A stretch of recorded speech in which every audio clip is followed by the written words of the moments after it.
Hello and welcome to Radio Nitro's Mastika Dose.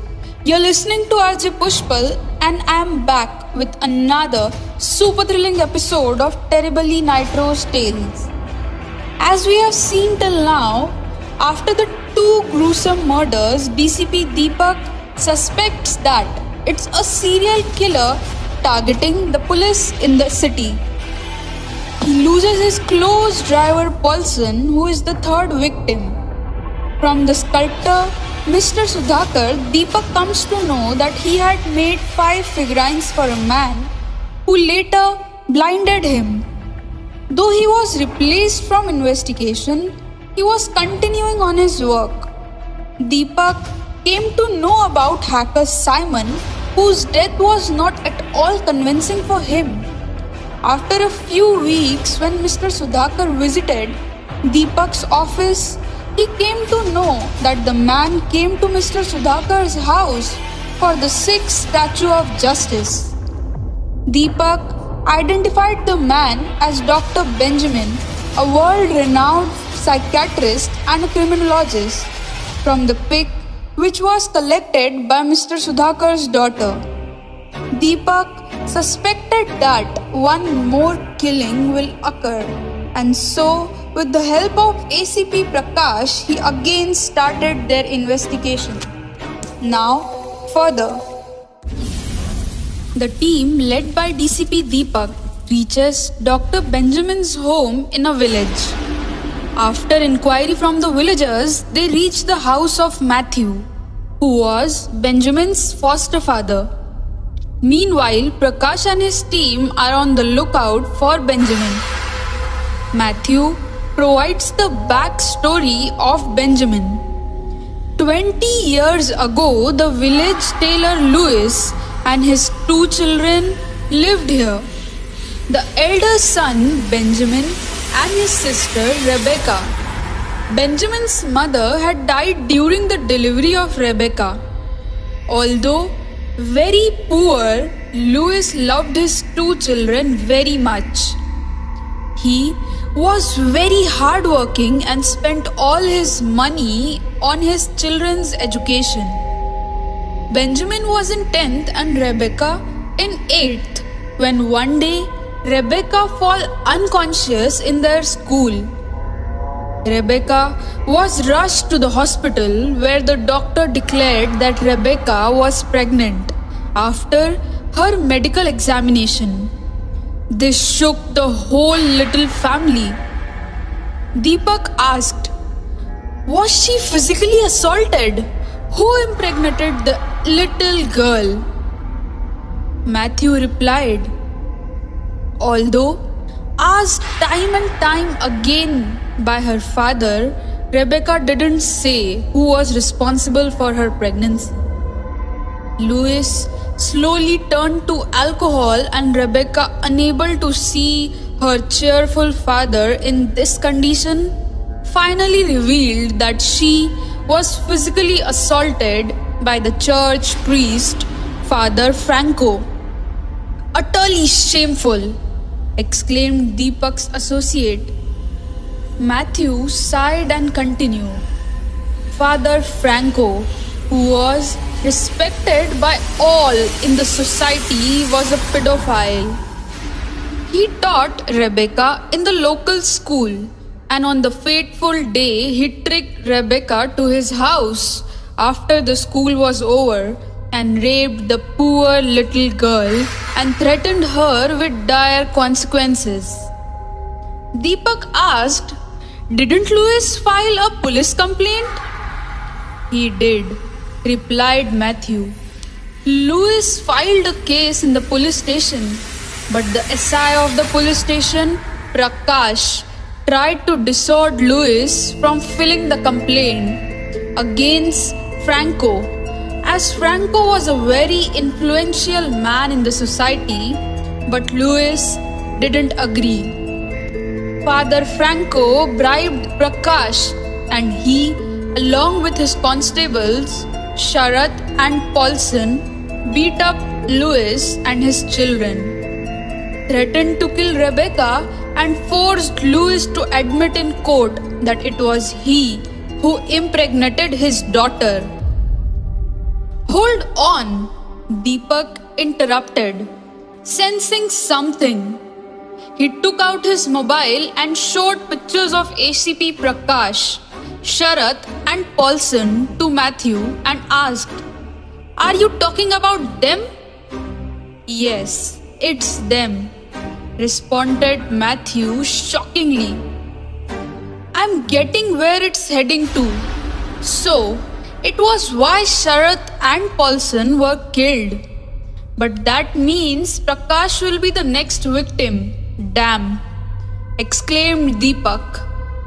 He immediately calls Prakash and asks him to meet at the empty ground outside the city within an hour and cautioned him to be safe, although not disclosing the matter. Matthew continues. Poor Louis was sent to jail and Benjamin and Rebecca were left alone. Louis committed suicide in the jail, not able to suppress his pain.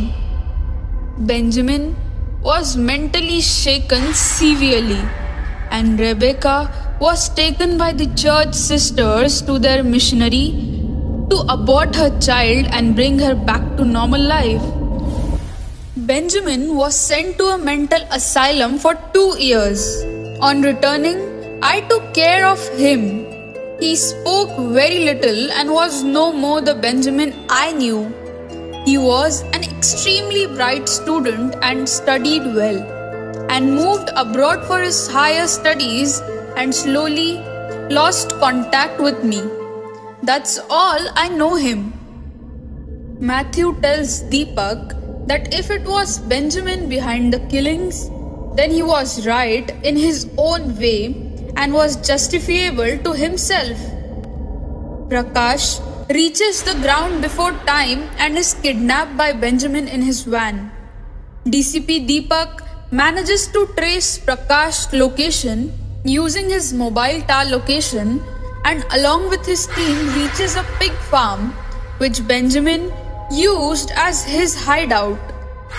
Benjamin is about to kill Prakash after tying him up, but Deepak and his team manage to rescue Prakash and arrest Benjamin after a small fight.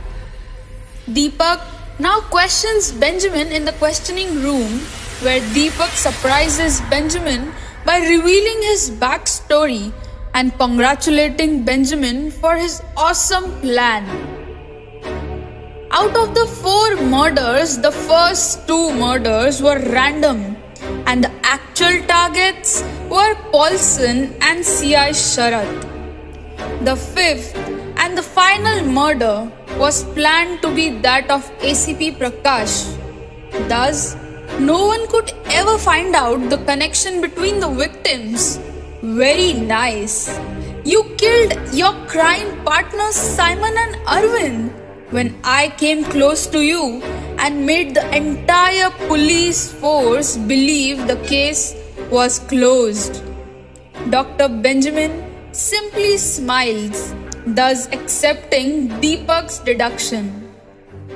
However, Deepak asks, it must have been the priest Father Franco, whom he must have the most vengeance against, to which Benjamin eccentrically laughs and reveals, since you have deduced so much, let me help you. I killed Franco first and used his body to body switch and bring out Simon from the jail, creating a prison fire. As the body was fully burnt, your police department believed that Simon was dead. Wow!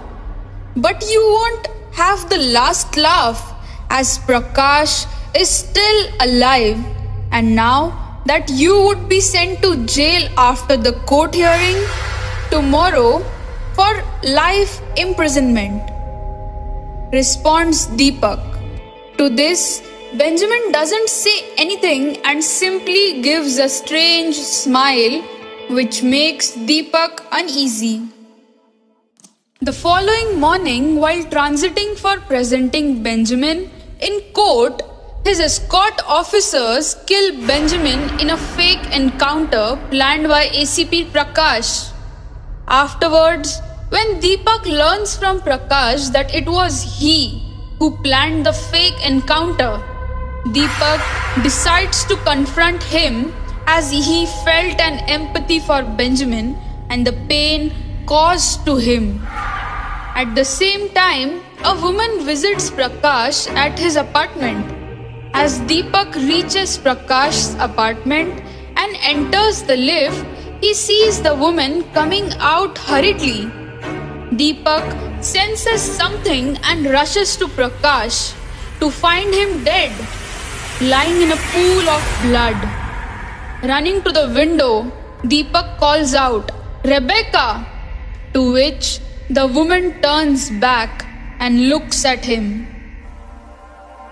Call it karma or call it fate or call it a revenge. What goes around comes around. So be watchful at what you do. Cause whatever you do, it's a devil's deal and the devil does not forgive. Before signing off, I, on behalf of Radio Nitro's Mastika Dose, would like to thank all the listeners for encouraging us, and we'll soon catch you back with some more exciting stuff. Last but not the least, सुरक्षित रहे, सतर्क रहे, सावधान रहे और corona से बचे रहे. Thank you.